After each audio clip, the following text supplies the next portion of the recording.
Sometimes in life, you need to look the other way and ignore horrible injustices that you see. But sometimes are not every time. So you know what, Star Wars? I'm coming for you. I know your lies that you spun in 2006. I've uncovered your greatest conspiracy, and now I'm going to bring out the truth. The truth that we've all been needing to hear. I hope you all are ready to have your idealistic, flowery, meadowy image of Star Wars to be tarnished by lightsaber death. Because this changes everything. LucasArts re-released Star Wars Battlefront 2 back in 2006, and when they did so, they lied to us all.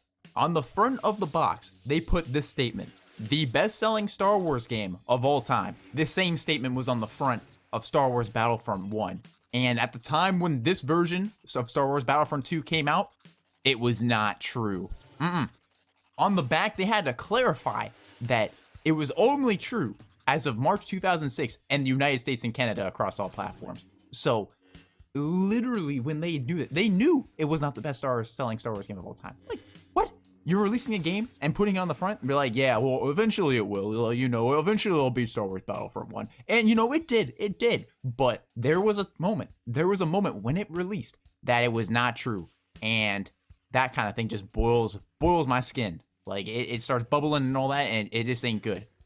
But I went deeper than just the box. No, sir. I was not going to end there. I wanted to know for a fact that if Battlefront 1 was still the best-selling Star Wars game when this came out. So I did some crazy market research using the Wayback Machine, Wikipedia, and, you know, Wikipedia's not that good, but you know what, whatever, excuse that. But I went back in time using the Wayback Machine, Back to the Future style, and I found the sources. These sources told me that Star Wars Battlefront 1 from 2004 had sold 1.5 million copies on the PlayStation 2 alone, with a total of 3.8 million franchise sales overall. Franchise sales counted both for the same game on different consoles and for other games in the franchise. Using this information, we can confirm that as long as Star Wars Battlefront 1 for the Xbox original had sold over 400,000 copies, it would have been the best-selling Star Wars game of all time, even with Battlefront 2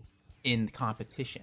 In its first month, Star Wars Battlefront 1 for the Xbox Original Edition actually outperformed the PS2 edition, and also was only a few places underneath the game Fable, which had sold 600,000 copies in its first month.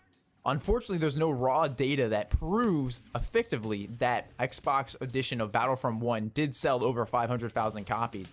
However, just using regular market data and comparing it to the sales of other games such as Fable, which eventually sold 1.5 million copies, and then it actually only being one spot under Fable in its second month, it can rightly be assumed that Battlefront 1 did just that.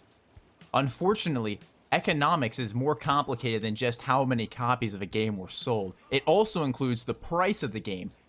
The metric that was used to determine the best-selling status was not units sold, it was unit sales. This can be determined by multiplying the average cost of the game times the amount of units sold. And because Battlefront 1 re-released in September of 2005 for $20 instead of its $45 regular price, it could have dumped down unit sales by a bit. However, this is unconsequential to the amount of unit sales it sold over Battlefront 1.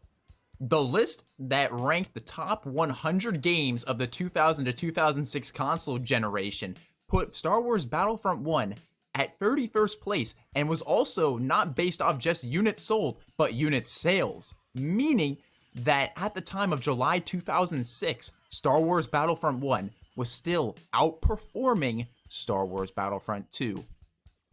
So Star Wars Battlefront 2's claim that is the best-selling Star Wars game of all time was false. But I guess the marketing team did cover their butt by saying it was the best-selling Star Wars game of all time in the North America and Canada region. I'm going to use a statement just like they did to show how stupid their statement was. I am the greatest Minecraft YouTuber of all time with the name Dark Future. Yo, my fellow Minecraft addicts. There you have it. Like, literally, it's like that. My statement saying with the name Dark Future was pretty much them saying like North America and Canada. Of course, mine's even more specific. Star Wars Battlefront 1, when it re-released, had the same exact claim on its box saying it was the best-selling Star Wars game of all time. But you know what they used to back up their data? They had the most bad to the bone statement. They said best-selling status based off of sales for all platforms in the first 8 months following release. They didn't go to some external source. They didn't say some specific region, and didn't even say it was a claim. They were like, nah, bro, we are the best-selling Star Wars game. Deal with it. We have the data. Claw us out right now. And then, Battlefront 2, they were scared. They were scared. They had to go back and say, oh, NPD, save us. We need your help to claim that we are the best-selling and only in 2 different regions. Ah! Nah, Battlefront 1 wasn't doing that. They were good. They were good. Now you're probably thinking back to the title of the video, the greatest Star Wars conspiracy of all time. Well, you know what? It was also a lie. It was the greatest Star Wars conspiracy of all time pertaining to Star Wars Battlefront 2. Ha!